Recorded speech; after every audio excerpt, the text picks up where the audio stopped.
right now. So I'm just, for the sake of recording, I'm just going to welcome everybody again. We just had our smudge. And so you are viewing what is Alberta Recreation and Parks, ARPA's webinar on reconciliation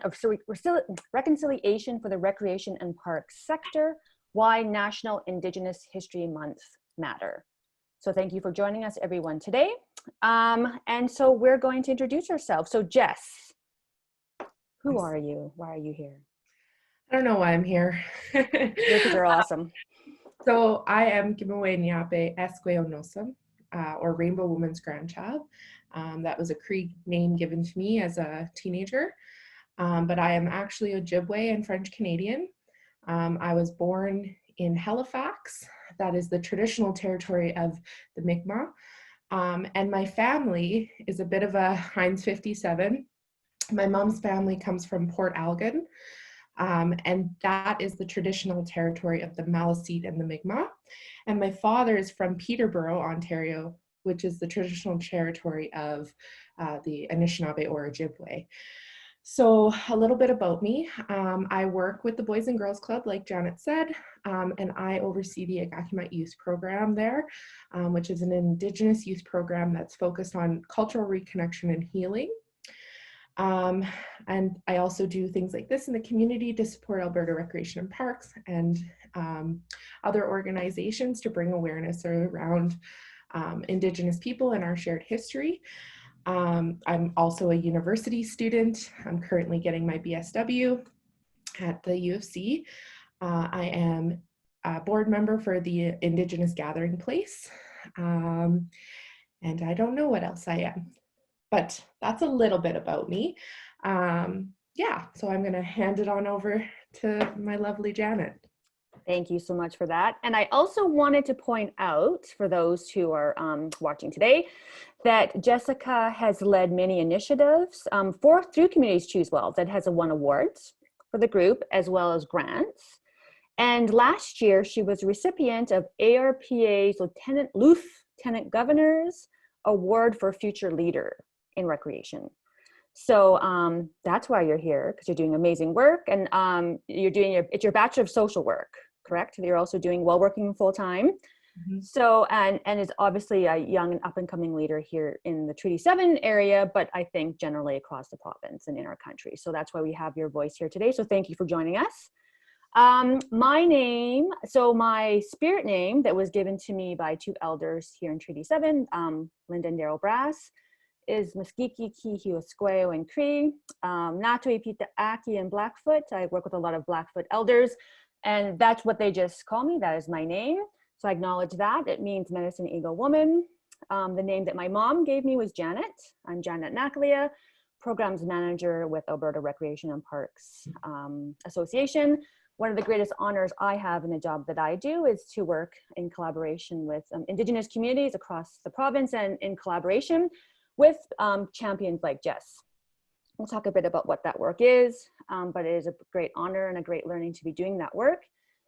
I am non-Indigenous, so what are you? What am I? A settler, colonizer, ally, accomplice? Like, I think as I look at myself and my role in this work, I think that role changes and evolves all the time. My background is Ukrainian, from the prairies, born and raised in Fort McMurray, though, so one of those in Treaty 8, so that's where I was born and raised, but that is my background. So as we're going forward in this journey together today, this has definitely been a journey that I myself have been on, and one that ARPA has been on as an organization as well. So it is an honor to have you here, Jess, and let's get her done, get her did, as they say, where I grew up.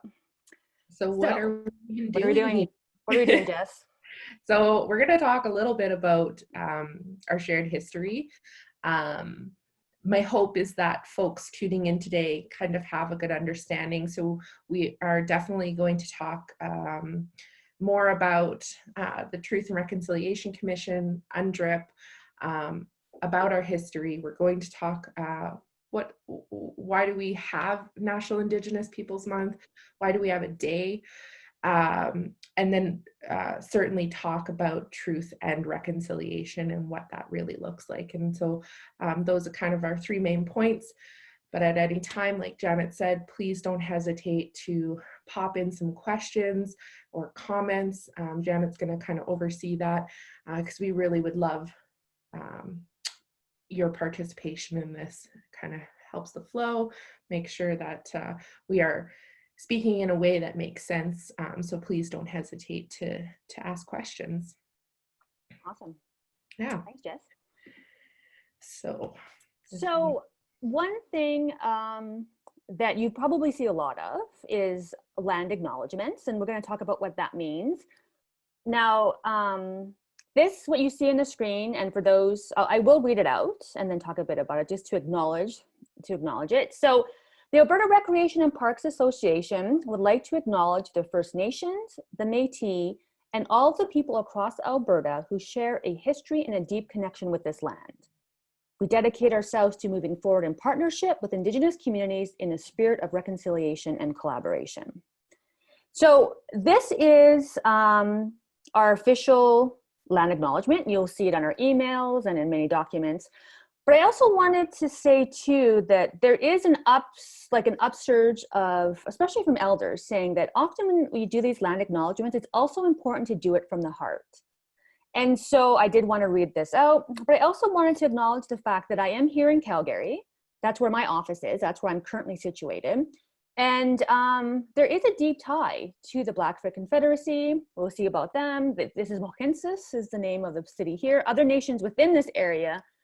And, but it's not just about the names of places. It's the spirit and the deep connection to a place, to a land, to an area that affects the soul, the spirit, and the culture of a people and us, as we are also on this land. So I think it's really important to understand that land acknowledgements are more than just words. And then as we are in National Indigenous History Month, to acknowledge that with those words and these acknowledgements comes a deep shared history that we're acknowledging as we do this. So it's more than something to read off a piece of paper. It comes with practice, but I just wanted to acknowledge that personally for myself, that really it is a serious part of the reconciliation journey that we're on. So I'll let you unpack that, Jess, as we move forward and what that really all means. Absolutely. And I do think, it's important to kind of talk about a land acknowledgement in itself too. A lot of people have, this excerpt that you see on the screen or something similar to it that their agency or company has, thoughtfully looked through and decided, okay, this is going to be our statement. But like Janet said, it's really about the intention behind it. And so one of the things that I always challenge people is, what is your connection to the land in relation to many aspects? Your actual connection to the land, are you comforted by it? Your social location, so how do you identify within the community that you serve? So many different components of a land acknowledgement, because it's not just about saying, this is who was here before. It's about honoring those people, the history that's occurred, but also what are ways that we move through in a good way. And I had a colleague the other day on one of our leadership meetings take some excerpts from a book by Richard Wagamese. And it was a really beautiful way and a very personal way of their connection to land and how they identified themselves within this larger community that they serve, and how that resonated. And I think that those pieces are really what makes reconciliation something to be, I guess, tangible, or that these are the little things that we do every day to honor what has occurred and how we balance in a good way. And so I do challenge each of you who are watching who do land acknowledgements on behalf of their organization to really take that time to understand not just that it's important to do this, but what is your connection and how does that resonate with you and the people around you? So we are situated, Janet and myself are on Treaty 7. I'm not entirely sure where everyone's from, but please don't hesitate to throw that in the chat if you know the treaty area that you reside in or where you're from. We love to hear about where everybody's from. It's cool to see the reach of a video like this, or a webinar rather. But we're currently sitting on Treaty 7 territory. And Treaty 7 was signed September 22nd, 1877, between the Crown, or Queen Victoria, the Blackfoot Confederacy, Tsuut'ina, and the Iahe Nakota, or most folks know Iahe as Stoney Nakota. And it was signed near the Blackfoot Crossing, which is now Siksika Nation. So Treaty 7 is one of 11 treaties within this country of Canada. However, there's quite a few more agreements, and there's a great website called nativeland.ca. I encourage you to check it out. It shows languages, treaties, agreements, all kinds of different beautiful things, as well as information on each nation in those areas of not just Canada, but the entire globe. It's a really great resource. The individuals who created it work with the knowledge keepers within the communities all over the world to kind of make sure that they're getting the most accurate, up-to-date information on different parts of the world. So, Jess, I will just interrupt you to say that this PowerPoint will be sent out to everybody in case you're rapidly taking notes. And there also is a resource list, right, that you said that you could share with people as well. So so don't panic. No one panic. We will be sharing that information out. Yes, absolutely. And I do. And we'll talk about that closer to the end, the resources, things like that, because we're going to be putting a few things back on you as reconciliation actions. So I encourage you to learn a little bit more about the treaties, what they promised, which was around things of provisions, payments, hunting and trapping rights as well as fishing rights, in exchange for Indigenous people giving up their rights to the land. Prior to treaties, the Indigenous people on this continent were recognized as the land owners. So those are really important pieces to keep in mind when you're learning a little bit more about the treaty, or treaties rather. So in Treaty 7, it is comprised of several different nations. So Blackfoot Confederacy is one of those, which is Siksika, Kainai, and the Piikani. So they are just one group. Blackfoot Confederacy, also known as Nisitipi, which is meaning the people. Another interesting note is a lot of communities, their names translate to people or individuals or something along those lines. And I just think that that's a super important point to pass along, that our names often just mean what they are. We are human beings. Tsuut'ina is another nation in Treaty 7. So these are individuals that are the Athabascan Group. And they migrated south to the Great Plains during the 1700s. So it's really interesting to see how different nations and groups of people have situated themselves based on many different things, whether it was European influence or not. So the Iahe Nakota, or known as Stoney Nakota for many folks, are also part of Treaty 7. They're comprised of Chiniki, Wesley, and Bearspaw, located in Morley. They're Assiniboine, or closely related rather to the Assiniboine, also known as the Stone Sioux. And they were given the name Stoney based on cooking practices when European explorers first were introduced to them. Like many communities, non-Indigenous name was given. So you'll see a lot of that in last names, you'll see that in full nations, and you'll see reclamation of traditional names. For example, Hobima is a good example. And right off the top of my head, for some reason, I can't remember what the name of their nation is now, but thank you. Thank you. Yes, it is Musqueam. But they recently reclaimed their traditional name. Yeah. So further to that, Métis Nation, Region 3 is in this territory. There's 6 regions, and I encourage you to explore a little bit more. The Métis are also a recognized distinct group, along with the Inuit and the First Nations. And in Alberta, there's actually 8 Métis settlements. And it's really, the Métis Nation of Alberta is the voice on behalf of the Métis people to ensure that their voice is heard in all levels of government and decision making. All right, so this is just a little bit of a view. It's kind of blurry, so I apologize for that. But these are your 8 nations and how each zone is broken up within the province of Alberta.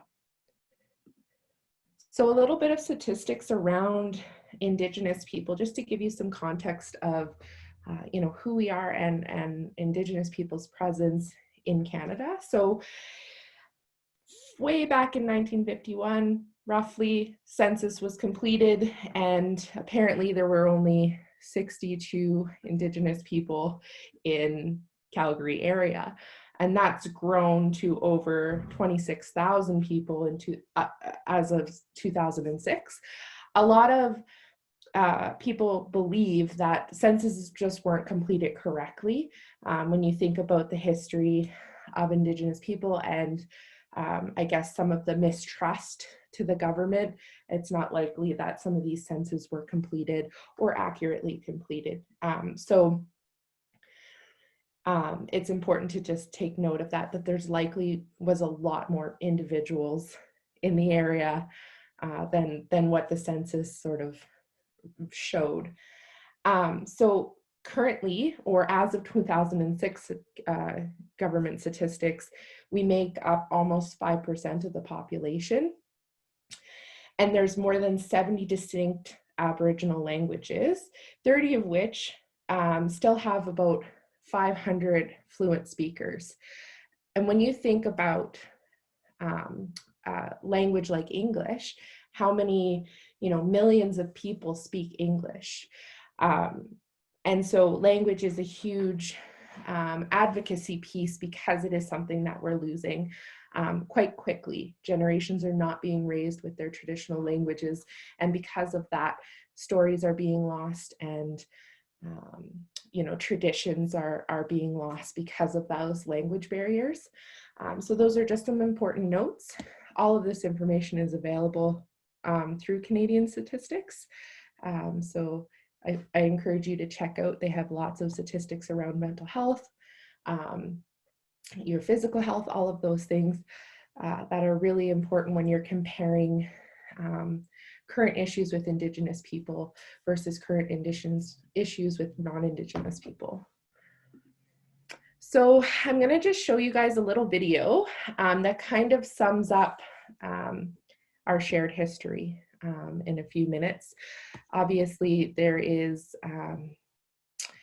quite an extensive history to talk about, and I do encourage you to learn more, educate yourselves about what has occurred so that you can really begin to understand why we have the current issues that we have in Canada. Janet, just give me a thumbs up to make sure that you can hear this. Reconciliation. It's a word you often hear, especially when discussing the relationship between Indigenous and non-Indigenous peoples in Canada. But in light of recent events, some aren't sure they even want to talk about reconciliation anymore. When a 15-year-old Anishinaabe girl was found dead, dumped in a river, and no one was held responsible, and a young Cree man was shot dead, and the shooter was acquitted. Both of these recent cases have re-exposed a deep rift between Indigenous and non-Indigenous peoples in Canada. It's a divide that goes back hundreds of years. When Europeans arrived in North America and began settling the land, they didn't stop at just taking land from Indigenous peoples. They brought with them a policy to snuff out the so-called Indian problem. The first Indian residential schools started opening in the 1870s. the beginning of what some have called the darkest chapter in Canadian history. What took place in residential schools amounts to nothing short of cultural genocide. By 1920, the Indian Act was amended to make it mandatory for status Indian children to attend residential school. When their parents refused to send them away, police showed up and forcibly took them. It's estimated that 150,000 children were taken from their families and placed in these schools where they were stripped of their culture and their language. The goal was assimilation, to quote, kill the Indian in the child. Thousands of children died, with some estimates saying the mortality rate was as high as 60% in some of the schools. Those who survived have shared horrific stories of physical, sexual, and emotional abuse. The last residential school closed in 1996. The impacts of those institutions are still palpable today. Indigenous communities have shown incredible resilience in the centuries since Europeans arrived, but the impacts of intergenerational trauma and colonization still run deep. In 2007, the largest class action settlement in Canadian history recognized the damage inflicted by residential schools. Canada formally apologized the following year. These objectives were based on the assumption that Aboriginal cultures and spiritual beliefs were inferior and unequal. Indeed, some sought, as was infamously said, to kill the Indian in the child. Today, we recognize that this policy of assimilation was wrong, has caused great harm, and has no place in our country. The residential school settlement agreement established a multi-billion-dollar fund to support survivors in their recovery. One of the outcomes of this agreement was the Truth and Reconciliation Commission. The commission traveled across the country and heard testimony from thousands of residential school survivors. In 2015, the commission produced its final report. It included 94 calls to action, calls meant to redress the legacy of the residential school system and hopefully lead to reconciliation. So what's changed since then? Some ask if this country has even grasped the truth of our shared history. What actions have been taken? How far have we come? Indigenous people currently account for roughly 5% of the population, and yet nearly half of all the children in care in this country are Indigenous. More than a quarter of the adults locked up in prisons are Indigenous. The national inquiry into missing and murdered Indigenous women and girls may be well underway, but the deaths and disappearances continue today. It's time to take a hard look at this country's progress on reconciliation.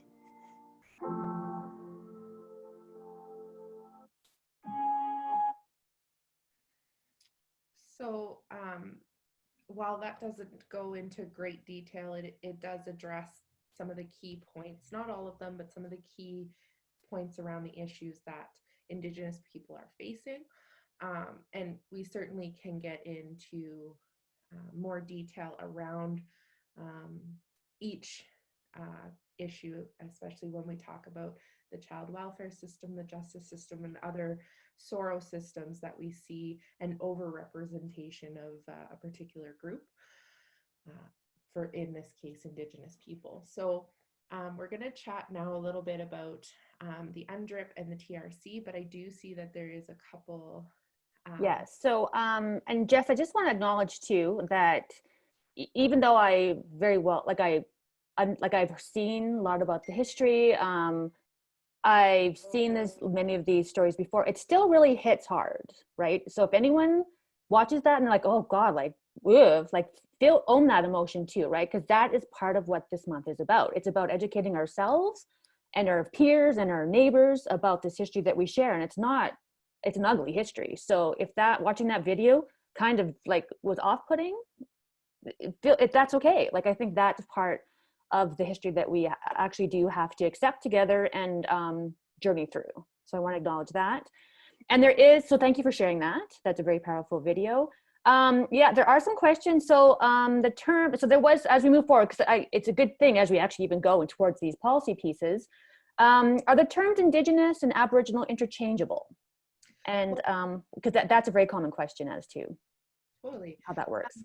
So there's actually a great video that's that I often share, that's called How to Talk About Indigenous People. And it's just a short little YouTube video. I encourage you to look that up. And it's an Inuit individual talking about the different terms.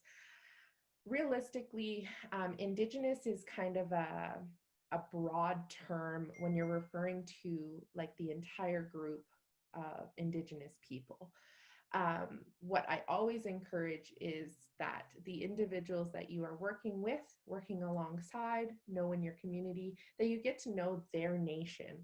And when I say nation, maybe not all Indigenous people know, you know, the community specifically that they're from, but they may know that, you know, like for myself, I'm Ojibwe, or they might say, you know, I'm Blackfoot.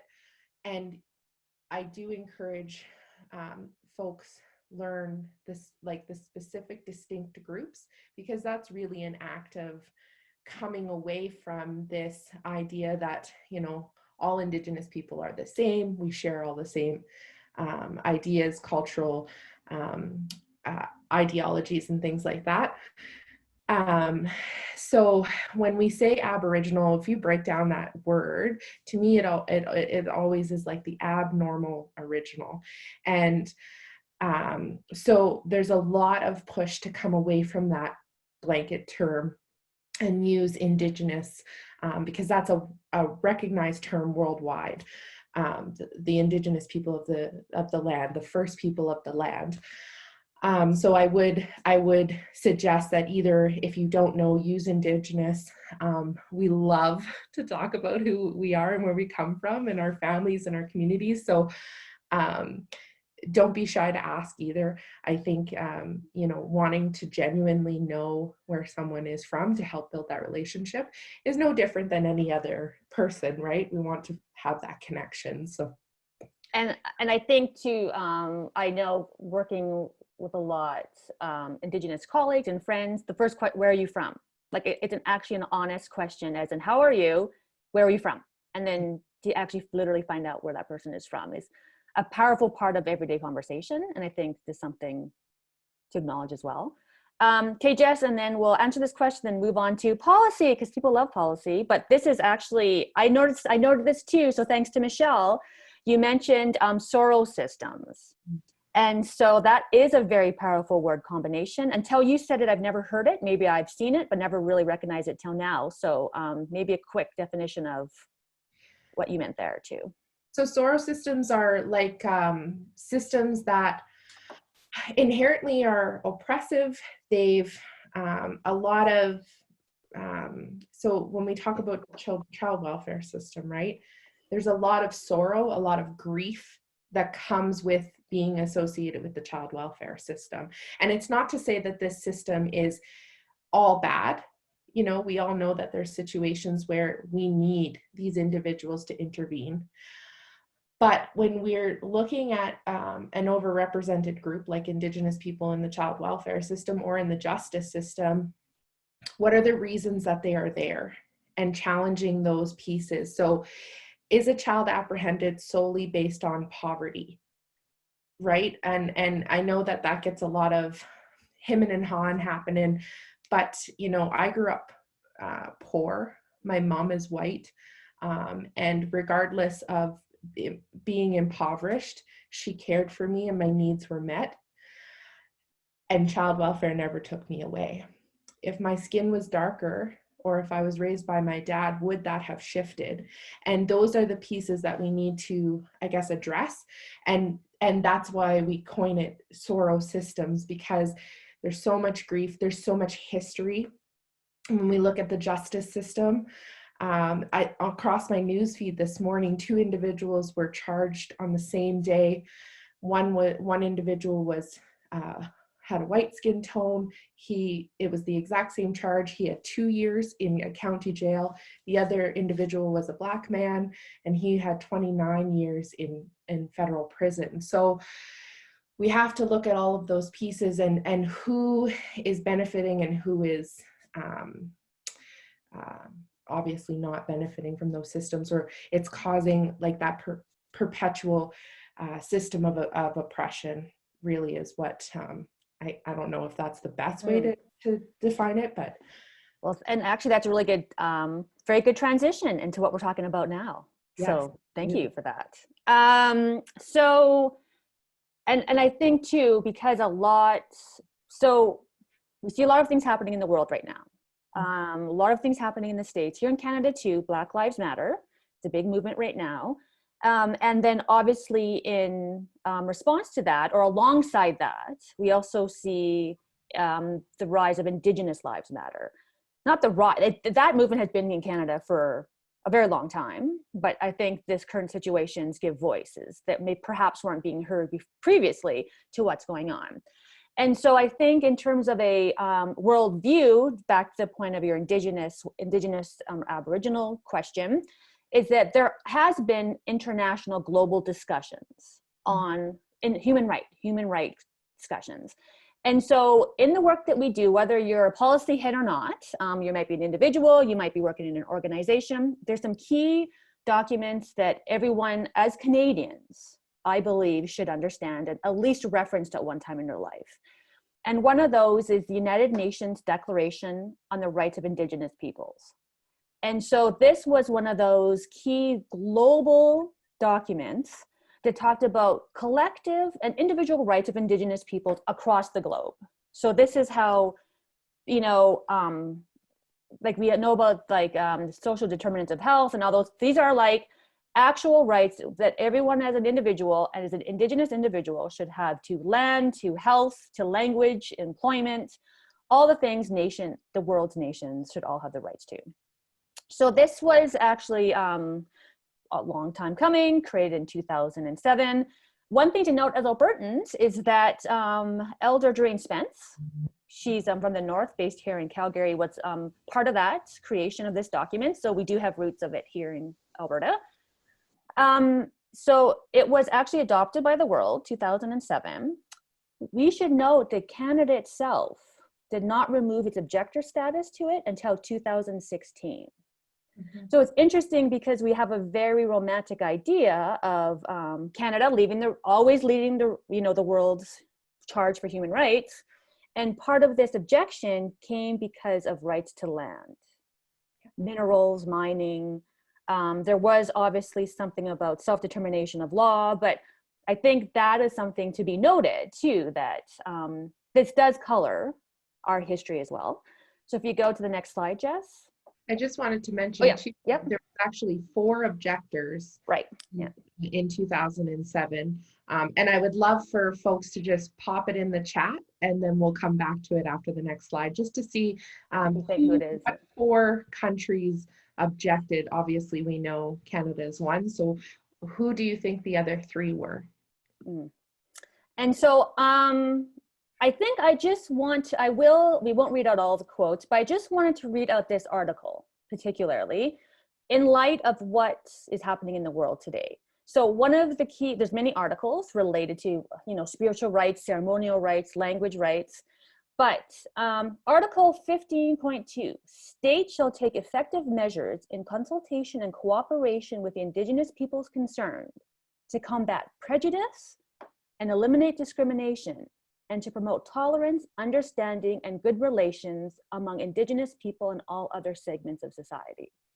So all of these things that we see rising now, these are articles within this document, within this global picture that has been, should have been here since time immemorial, but is within the United Nations Declaration on the Rights of Indigenous Peoples. So I just thought that was a very good thing to state right now. Yeah. So there's a few folks talking, Australia, USA, South Africa. One individual got all 4, Australia, New Zealand, United States, and Canada. And like Janet said, there's a lot to be lost from recognizing those rights, right? Especially when it comes to land and mineral rights, rights to water systems, all of those political pieces that are really drivers in our economy, if we think about it that way. And so by opposing inherent rights, what do we have to lose, right? And so that's why it took so much longer for these countries to adopt this. And although it's a really important document, is still not a legal document. Mm-hmm. And that's also really important to note. Awesome. And so let's move to the next one, because also, so the Truth and Reconciliation Commission of Canada, also not a legal document, right? It is a document of recommendations. So many of you know about this. If you don't, you should definitely look into it. You saw in the video that it was a commission that came together to find out what exactly happened in residential schools. Not the first one. There was the Royal, what is it? The Royal, we have to look that up. There was actually an inquiry before. It's just escaping me right now because I'm trying to actually remember it. The Royal Commission, Royal Commission in the 90s. Royal Commission that actually did similar work to the TRC, but kind of existed and was not buried, but kind of forgotten. So a lot of this work does build on the Royal Commission. And so it was basically documentation, testimonies from survivors, not just survivors though too, those in the schools, people, organizations around the residential schools. And because of this, and many of you know this too, but like the United Nations did declare it a cultural genocide. What came out of the systematic oppression that did come out of the TRC. And I know there's a slide next, Jess, that maybe you might want to speak to. Yeah, absolutely. So like the video had talked about, there was 94 calls to action, and these are directed at government systems, and like Janet said, to move towards reconciliation.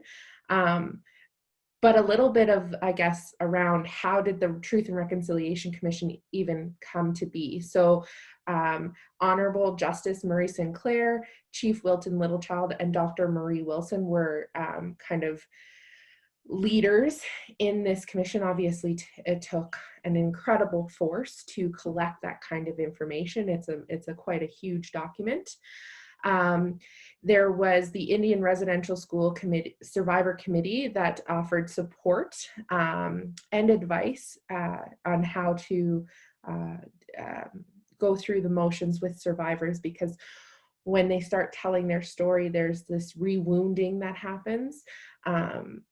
Like any trauma survivor, the more they tell their story, they have to relive that each time. And so all of these pieces needed to be considered when going into it. And then it was also guided by our 7 sacred teachings. And that basically, without going into a whole lot of detail, is respect, courage, love, truth, humility, honesty, and wisdom. And these were all pieces to ensure that this was done right and in a good way. And it's really important to talk about what even is reconciliation and how are we there? Are we there is more importantly, because it's not just an apology. It's not just recognition that something terrible occurred.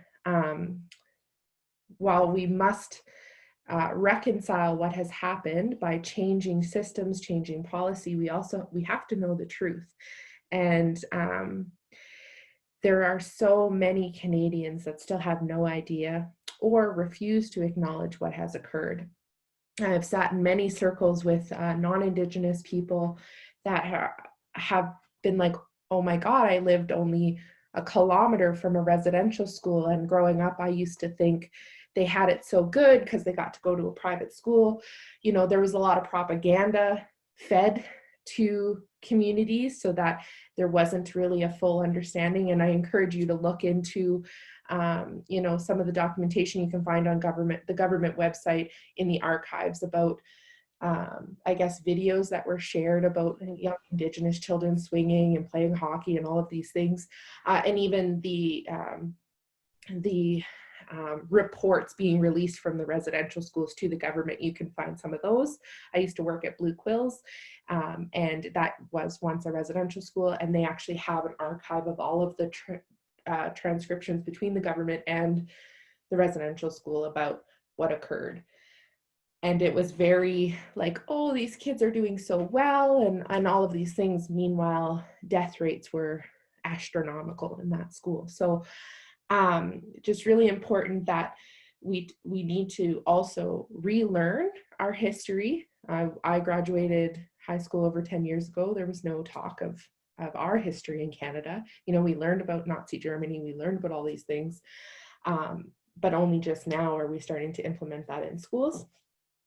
Reparations, rights to land, and self-governance are all pieces that we have to address when we start talking about reconciliation, because reconciliation is hard, and right now we still need to learn the truth. So awesome. So if you want to, so I think too, this is a slide that I think just kind of drives that point home, that your odds of like dying as a Canadian World War II was very similar to attending residential school here in Canada. And so I think just those kind of impactful stories are, I think, what are going to start turning the curve. But just understanding your own history and doing some research yourself into what that actually looks like. So if you go to the next slide, for us rec and park folks, so as we were saying, it's a call to action, so they're recommendations. And so there are sports and reconciliation, so that's kind of the recreation field. If you look 87 to 91, those are the call to actions. A lot of them are calls to government, and we think, well, we're not the government, but really it is about reducing barriers, physical activity, like reducing barriers to opportunities for physical activity, health, well-being, all of those things that are integral to the recreation and park sectors. So we do have an extremely important role to play within this work that we're doing. Absolutely. We had one individual, I watched The Elders in the Making, Where Can Our Organization Borrow This Film? So I actually know the producer, I think you would consider the producer. We're doing Warrior's Father. I could reach out to them, but you might want to check out the library. That might be a place. I have a copy that I can share with my organization, but not external. It was CB, so they did cut a deal at one point to have it on CBC. So there might be an ability to borrow it that way. And I know, Cowboy, like there is a website on it. Will actually also direct you. And I know that they were releasing into the school systems in segments too. There was some sort of deals. I think we can look into it, but I think the website would probably help you out. And I think there was a CBC series, so I think it should be publicly accessible. Mm-hmm. Absolutely. Awesome. But I encourage you to purchase it. Or purchase it. Buy it. Support Indigenous filmmaking. Yeah. Start building an Indigenous library in your organization. Exactly. Good one. All right, next one. So in that film, it mentioned that the murdered and missing Indigenous women and girls was in progress. So that inquiry has now just recently been completed. There is a document called Reclaiming Power and Place. It talks, it's interesting because it's one of those also contentious points within Canada that this is not new. The inquiry into missing and murdered Indigenous women and girls, as well as the LGBTQ community, has been ongoing. And even recently, when I saw a documentary on Indigenous Lives Matter just the other day, they were saying that there's still like this issue within Canada is still one of those huge cultural pieces that they're also saying like genocide level piece, where there are still so many missing and murdered Indigenous women and girls that it's not something that has been solved. It is still ongoing currently within Canada. Yeah. You can look into more, I guess, frontline things like the Highway of Tears that talks about a lot of Indigenous women going missing and the details behind that. But I think it's also important to talk about how does this even relate to recreation. Yeah. And when if you go to the next slide, Jess, and you can actually take a look at that. Sorry. Yeah. Keep going. Yeah. Oh, sorry. I think it's really important that we talk about what is the relationship. Oftentimes we forget, women are are very much the primary caregivers in many situations, while we know there are very unique family structures throughout, the world. In Canada, we're still primary caregivers, and so when we talk about our missing and murdered Indigenous women and perpetuating a cycle of violence and abuse, by removing those barriers and those pieces that young Indigenous girls right now maybe don't have access to because they're on reserve or poverty or things like that. There's ways to stop that cycle, right? Stop the possibility of being in situations that could potentially cause harm, and not to say that that's always the case, because it isn't. Young Indigenous girls just go missing, and there isn't media reports about it. And so when we think about issues like this, the ripple effect is really great. And so contributing to this issue is by removing barriers to recreation and to activities that can get young Indigenous girls to see themselves in different ways. And exactly. And I think, I hate it when people say that recreation is a soft service. Grrr, I'm going to start a movement. No soft service. It is a service that we provide that saves lives. And I know we work a lot with Siksika Nation, and they're using recreation to prevent youth suicides.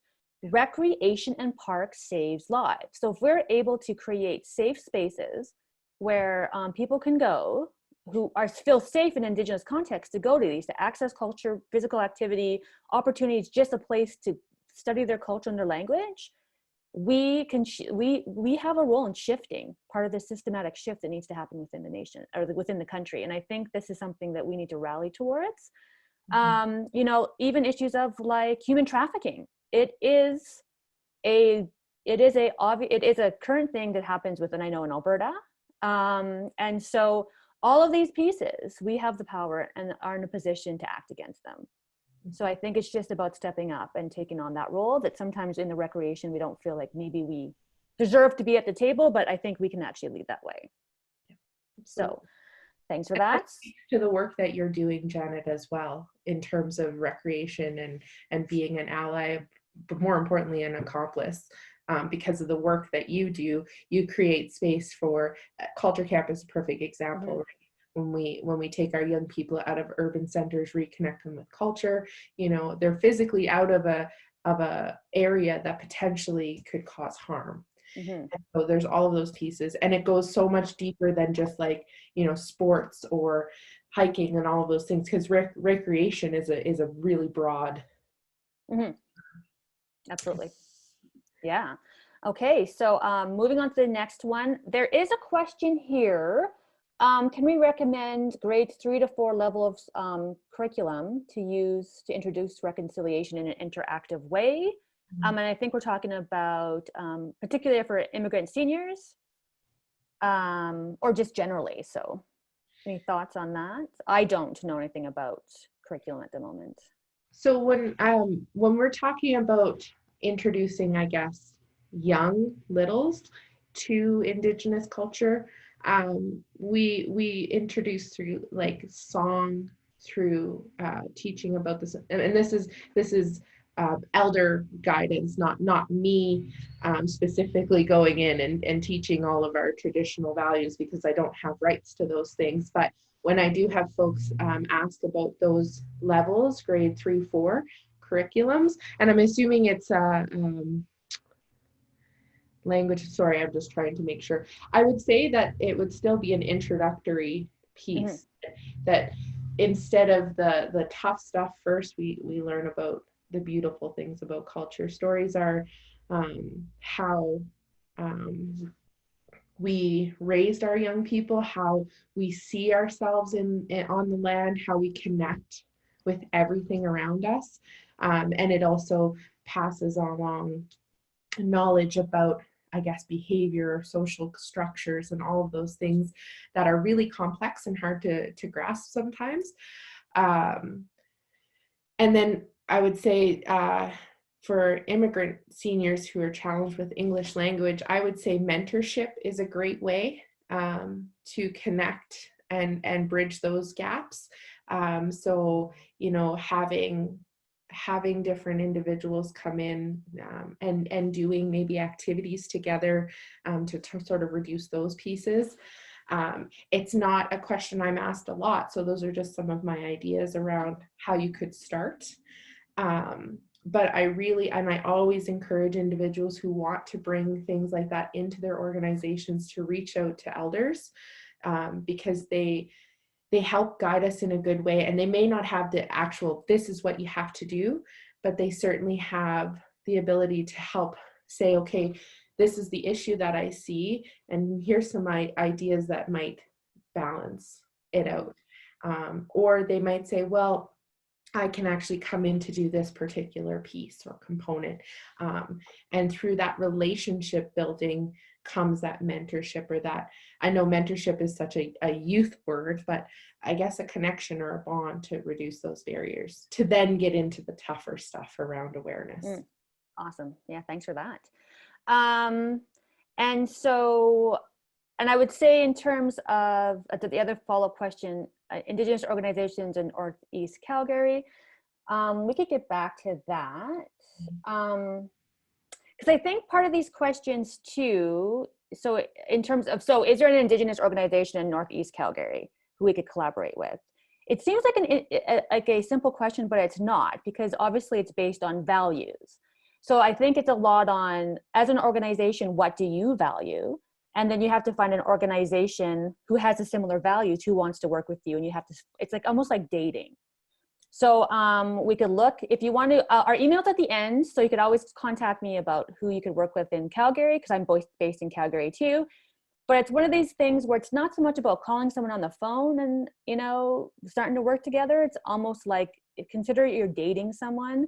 So what's that process like? Getting to know someone who's like you, doing some research, maybe going for a cup of coffee when it's safe within COVID, and building a relationship in a way too. So I think those questions, while they seem kind of simple to answer, they're not really. So feel free to drop me a note.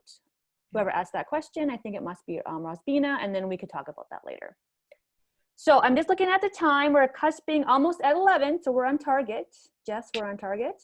So I'm just going to quickly go over this as well. For those who are in recreation, as I'm assuming all of you are, we do have the framework for recreation in Canada, Pathways to Wellbeing.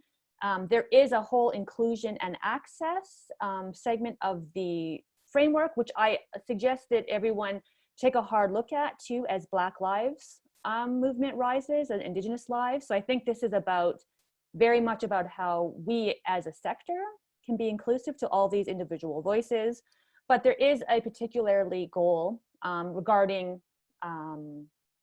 Indigenous peoples and how you have their voices heard within reconciliation. So there is that acknowledgement within a framework. For those who need to show frameworks to their bosses, that work, there is those documents as well here in Canada. So moving on to National Indigenous History Month and National Indigenous Peoples Day on June. What is it about, Jess? What is going on? Well, I think, you know, this came about much like many history months are developed, is to really commemorate and honor all that has happened.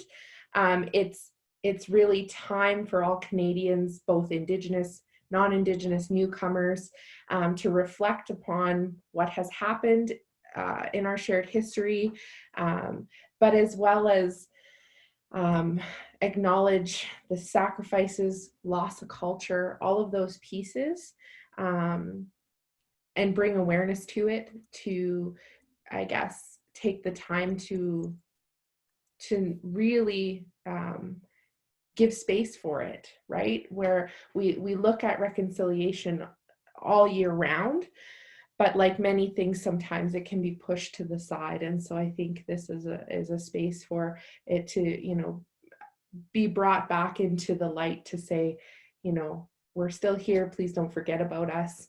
You know, these issues are still happening. but it's also a time that we get to celebrate our culture publicly. We can educate people about all of the beautiful things that come with our really rich and diverse communities across Canada, and take that time to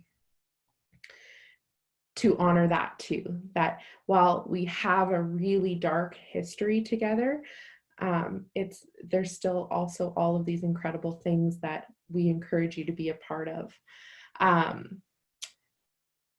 And so it's also important to note that there was such a long period of time where we didn't have the ability to practice our culture, to even acknowledge who we are. And I still know people who have been brought up with the shame of saying, yes, I'm Indigenous, right? My father is an example of that shame and that not wanting to acknowledge who they are because of, oppression and racism and all of these pieces. So June 21st is Indigenous Peoples Day.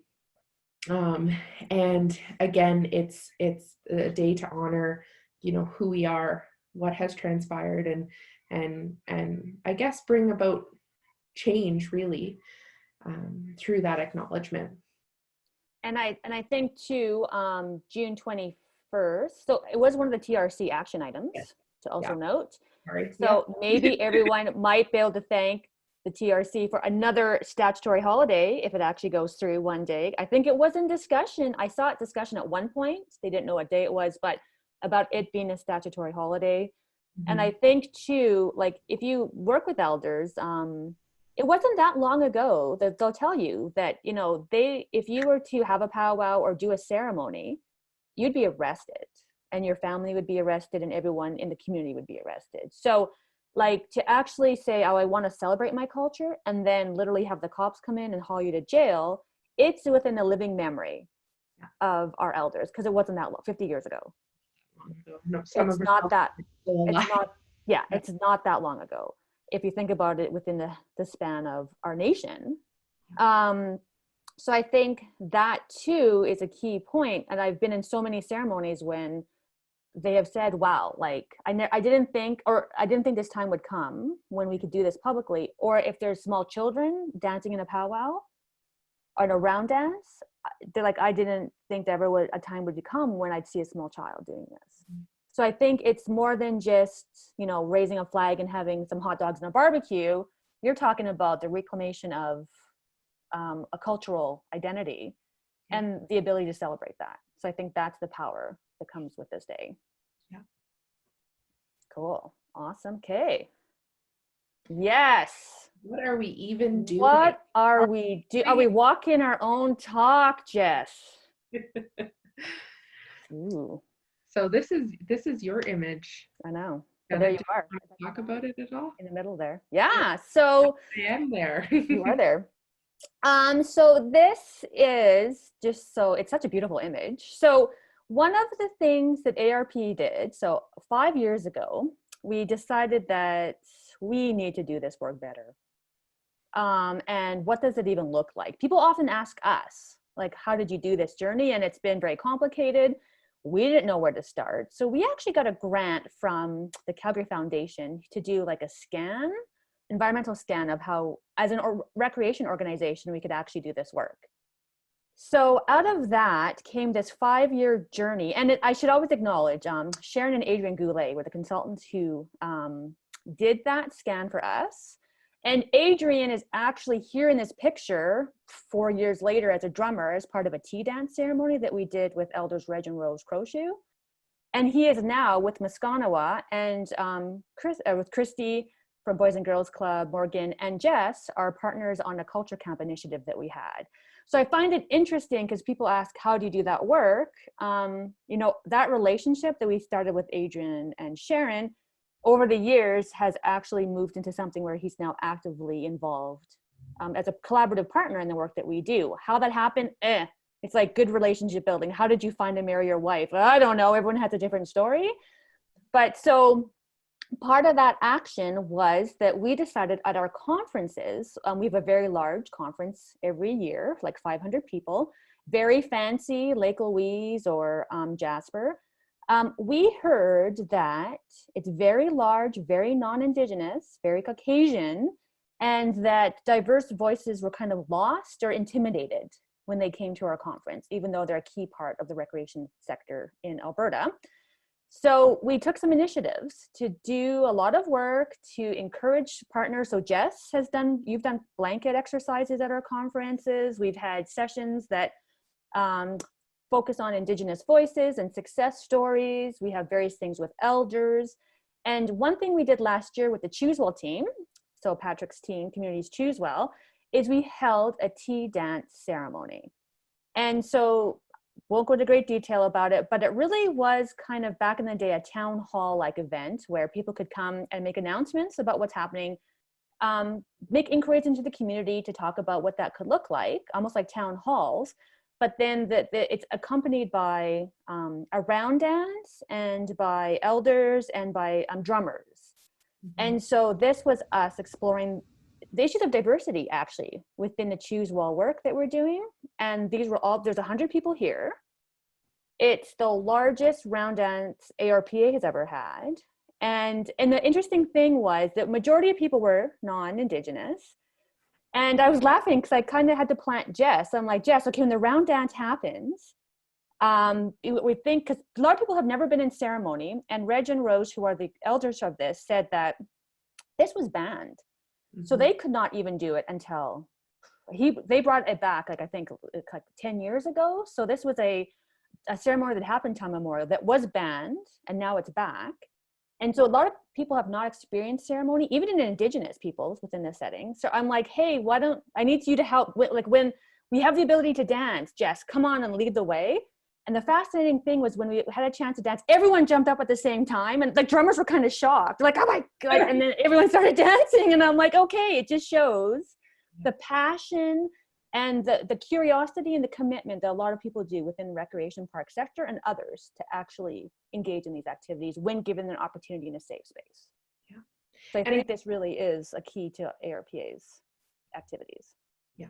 And I think it's important really to acknowledge the hard work that your team has done, because like you said, it is about relationships, and we are very relational people with a lot of trust issues because of what has gone on. So when you talk about, dating and all of that, that comes with all of the pieces that or all of the traumas that have occurred too. And so when you have a non-Indigenous group of people coming to you to say, hey, I want to learn, well, what is your intention? Mm-hmm. And that's really, really important. And so to talk about, Janet's work and what she's done, she really has taken that initiative to not just be present in the moment, but to integrate herself in many ways, to build relationships with our elders, to know the traditions and practices, to understand protocol, and follow that, and so those are to build that kind of connection and really create this kind of work. It is a long-term commitment, and Janet really has done a lot to get to this point. This isn't just call up Reg and say, hey, I want to have a tea dance. Yeah. This is years of I honor who you are, and this is how we honor the people, that we work with by creating, space and ceremony to happen. And that's what that allyship is being a space maker for these things to occur. And I forget the other piece I was going to say, but yeah. Okay, well, if you go to the next slide, and then I'll finish what we're doing, and then we can talk about you, because you're really. And so, yeah, so I kind of talked a bit about this. So that tea dance was what you saw, the Indigenous stream of activities.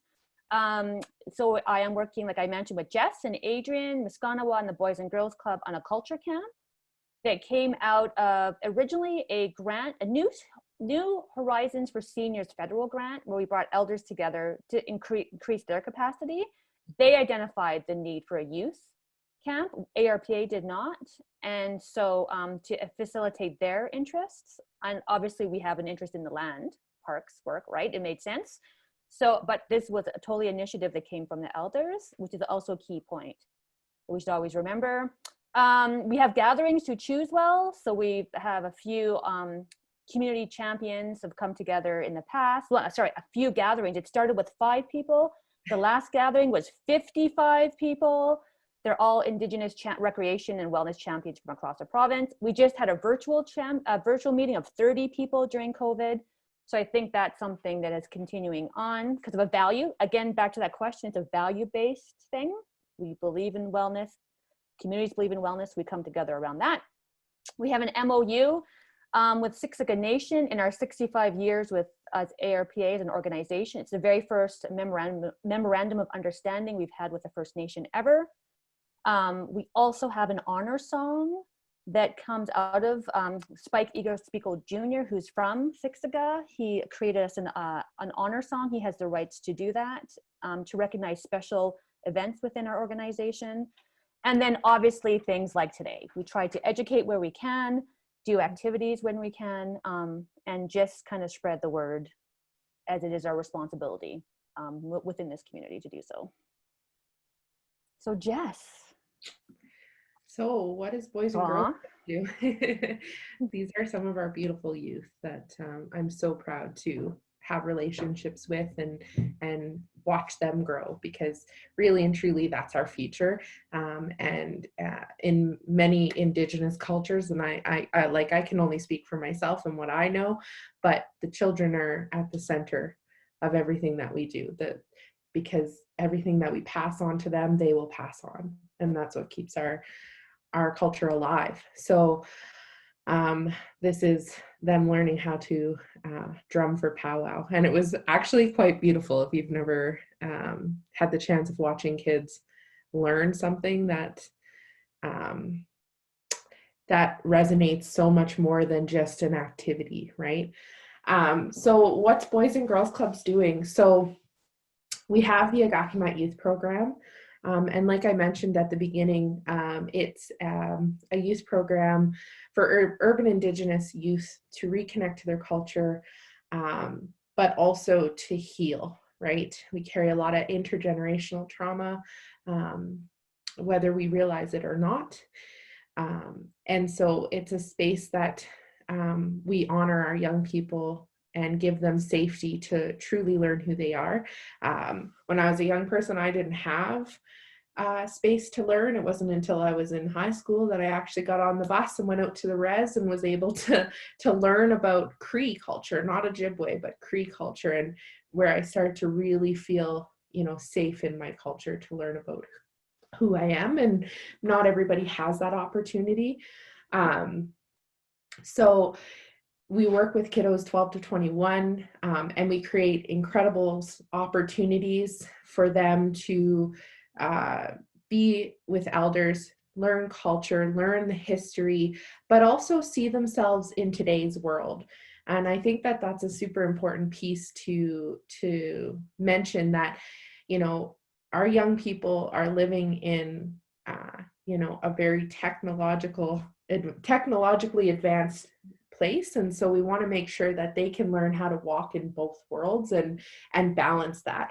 How do they find, connection, coping, safety within culture while in such a busy world? How do they see themselves in university? How do they see themselves in different trades? What do all of those pieces look like? And that's really where we start, by giving our young people a voice. And that what we do in program is because of what they want, what they've identified as their needs, and through guidance of our elders as well. So the other program that we have within the Boys and Girls Club is Home Fire. And this is a harm reduction program for Indigenous youth, young Indigenous adults. And really it's a housing first program. So they can serve 14 Indigenous identifying youth between ages of 16 to 24 and create space for them to have their basic needs met. We work closely with them to support the cultural aspect when youth are ready. As we know, addictions and trauma is a really heavy component in life to overcome. And so when young people are ready, then we're there to embrace them and support them by connecting with them with elders and with other supporting agencies or knowledge keepers or Agakumat itself, depending on their age. So other things that we do, myself and Christy Morgan support the agency, along with my staff as well, in connecting the Indigenous youth in the agency, whether they're in our housing programs, clubs programs, or whether they're in the schools, all of those things. We give them the opportunity to connect to culture. So if we have staff that come to us to say, hey, I have this young person who's identified this need, just reaching out to ask for some support, then we meet with that young person and we connect them to the people that are maybe the best for them. One of the things that we really try hard to do is protect our teachings. So, we're not going to just say, okay, we're going to take this young Cree child and, put them with an Ojibwe elder. We're going to try to create relationships with a Cree elder to support this young person's teaching so that they can find their sense of identity, learn about their nation's teachings, but also we honor relationships. And so maybe if that isn't the case, and we also make sure that there is support. And sometimes we do have young people from other nations that feel more connected with an elder from a different nation, and there's nothing wrong with that.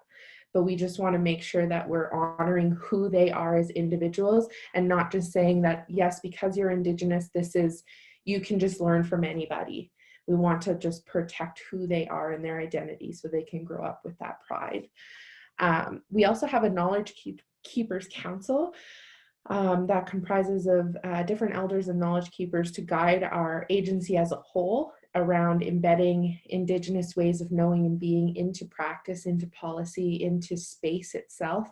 And when I say space, I talk about the rooms that you share, how you share space together. So instead of a traditional meeting, maybe we're doing it in a circle protocol and smudge is at the forefront of that circle, those types of pieces.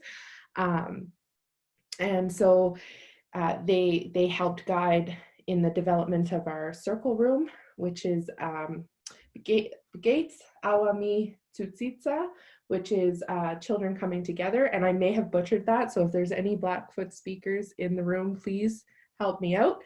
But that was a name given to our space because one thing that was really important was that Indigenous people see themselves when they walk into space, because again, oftentimes we walk in and it's a very colonial looking space, right? It's very Western. It's not, we don't see identifiers. There's not a smudge table like when you'd go to Cookham's and the smudge was on the table, right?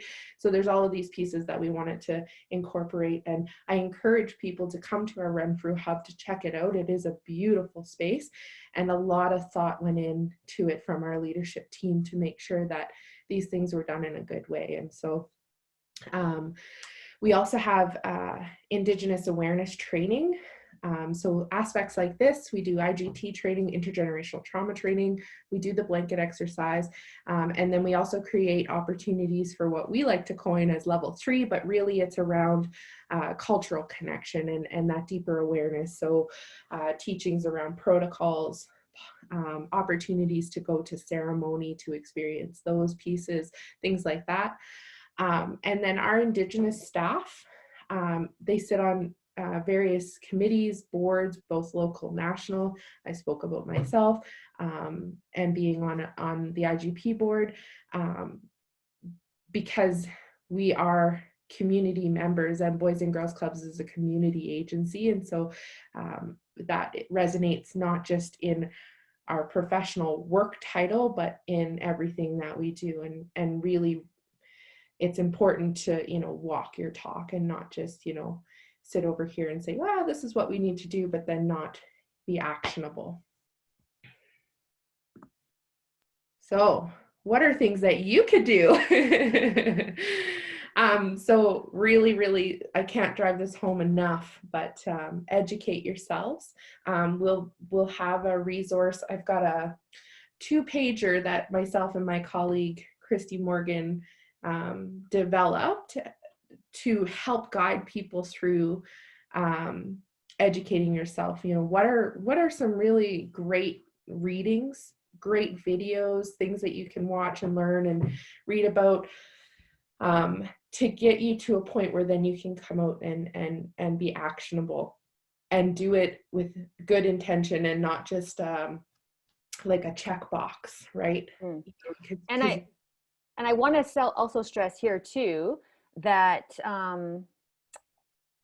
it's not Indigenous people's place to educate us on Indigenous culture.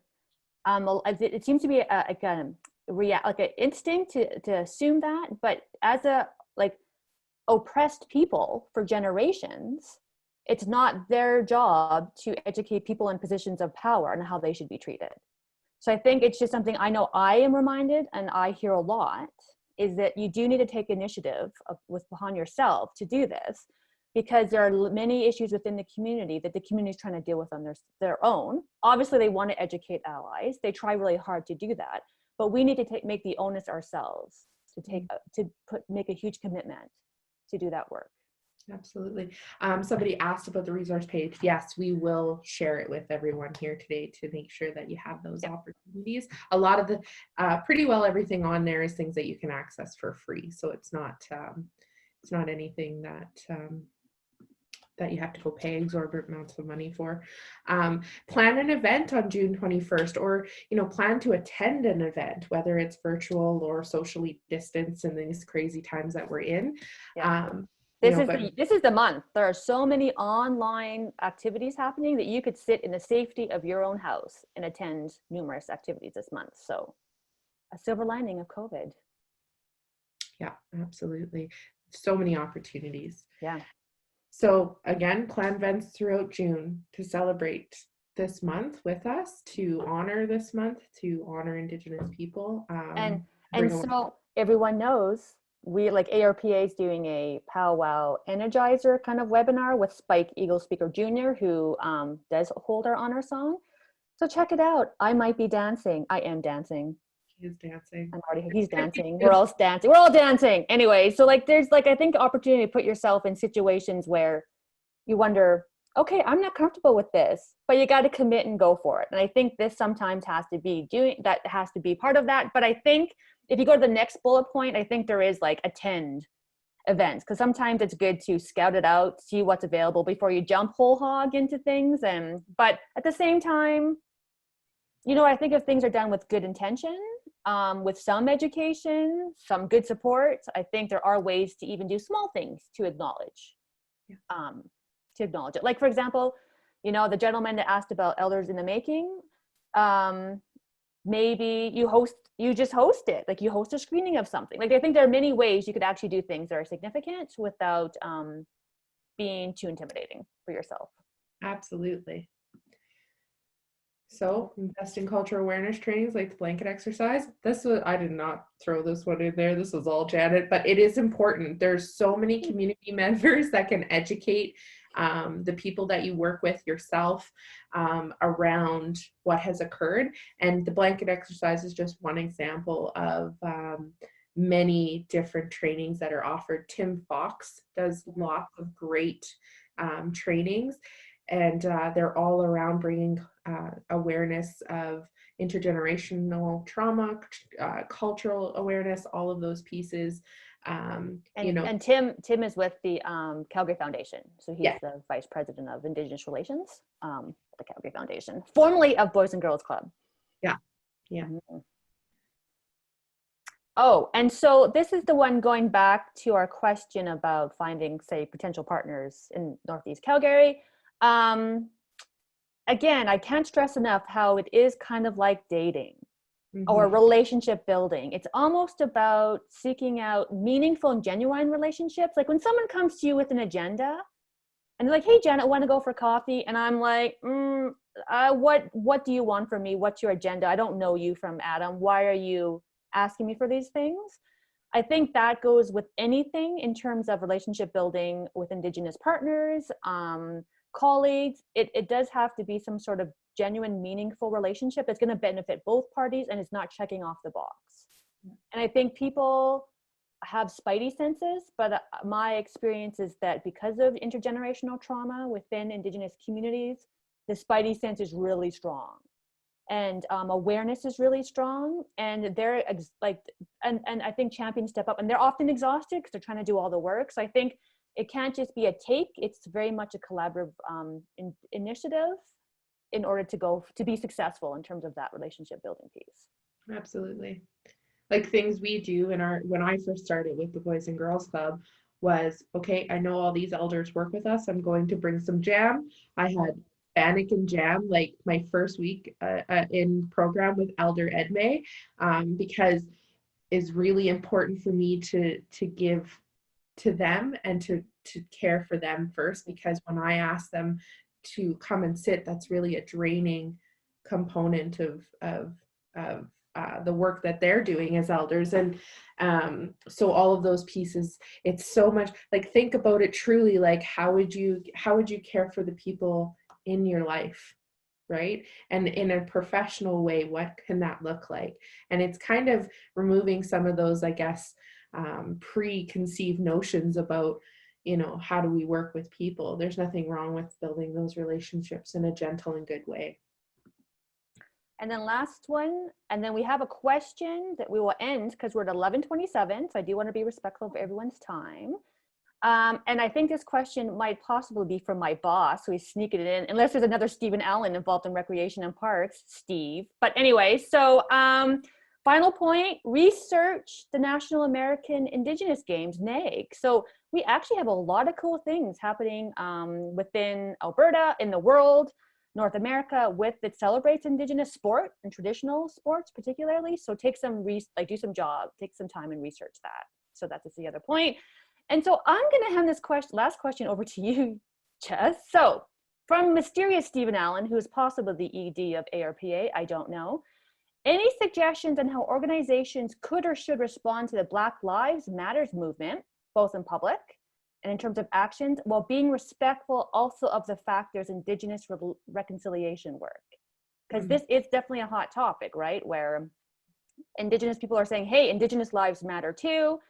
Obviously, we want to be responsive to both. What are your thoughts on that? And maybe go to the next screen, actually, as you think about that, Jess, because I think that's our contact information, so people could have it. Yeah. So final thought, a biggie. Yeah, that's a fantastic question. It's a tough question that I don't have all the answers to. One thing that I can, I guess, say is that reconciliation work also protects many groups of across the board, because it starts to bring awareness to the injustices in our systems. And oftentimes the injustices that Indigenous people are facing, newcomers are facing, Black people are facing, many minority groups are dealing with the same issues. So when you look at how do I create space for Indigenous people's voices to be heard, maybe the question is, how do I create space for all voices to be heard, and how do I honor all of those people?